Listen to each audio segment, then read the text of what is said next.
Good morning সকলোকে সকলো উঠিলেনে আৰু স্বাগতম জনাইছোঁ মোৰ নতুন মিনি ব্লগলৈ।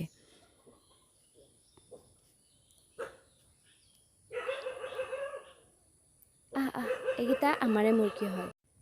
এই দেখিছেনে, এই শালিকা দুজনীও প্ৰায় পোহনীয়াই হৈছে। সদায় আহে, সদায় চাউল। বৰষুণ যোৱাৰ কাৰণে বতৰটো ইমান ঠাণ্ডা নিৰল। আজি পিছে বৰষুণ দি আছে, সেইকাৰণে সিমান চোতাল সিমান সাৰিব পৰা নাযায়। সেইকাৰণে বাৰাণ্ডাখনকে সাৰি দিওঁ আৰু যেতিয়া বৰষুণ কমে তেতিয়া চোতাল সাৰিব লাগিব।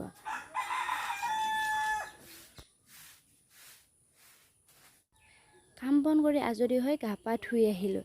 এতিয়া একাপ লাল চাহেৰে দিনটো আৰম্ভ কৰোঁ। মই বাছে লাল চাহে খাওঁ, কাৰণ মই গাখীৰ চাহ ভাল নাপাওঁ। লাল চাহ আৰু মেৰিগ'ল্ড বিস্কুট, কি যে সোৱাদ লাল চাহ আৰু মেৰিগ'ল্ড বিস্কুট। আপোনালোকেও খায়নে? কি যে লেতেৰা হৈ আছে নহয় ৰুমটো। গা পা ধুই চাহ পানী খাই এতিয়াহে আজৰি পাইছোঁ নিজৰ বিচনাখন পাৰিবৰ কাৰণে। হাজবেণ্ডবোৰ থাকিলে ইমান যে প্ৰব্লেম নহয়, এটা বস্তু চিৰিয়েল কৰি থ'ব নোৱাৰে। এইটোৰ পিছত সেইটো বেয়া, সেইটোৰ পিছত সেইটো বেয়া। এতিয়া শান্তিমতে কোনোমতে বিচনাখন পাৰিব পাৰিছোঁ। আৰু এতিয়া লাহেকৈ বিচনা চিচনা পাৰি দুপৰীয়া ভাত বনাব হ'লে। এয়া দুপৰীয়া ভাত বনাবলৈ আলু কুটিলোঁ, আলু ভাজোঁ অলপ। আলু ভাজি কাৰ কাৰ ফেভৰেট? মই কিন্তু বহুত ভাল পাওঁ, কাৰণ আলু ভাজি বুলি নহয়, আলুৱে মোৰ কাৰণে বহুত প্ৰিয়। আলু মোৰ বহুত প্ৰিয়। এই ভাজি হৈ গ'ল আৰু লগতে কাষত ভাত বহাই দিছোঁ।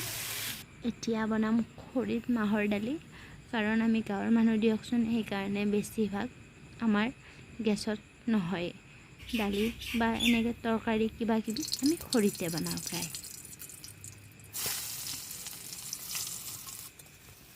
মই পিছে মাহৰ দালি এনেকৈয়ে বনাওঁ। পিঁয়াজ দিলোঁ, জলকীয়া দিলোঁ, আদা নহৰু অলপ পিচিছিলোঁ, সেয়া দিলোঁ, দি কেনে মাহৰ দালিখিনি বহাই দিলোঁ। সেনেকৈয়ে বনাওঁ।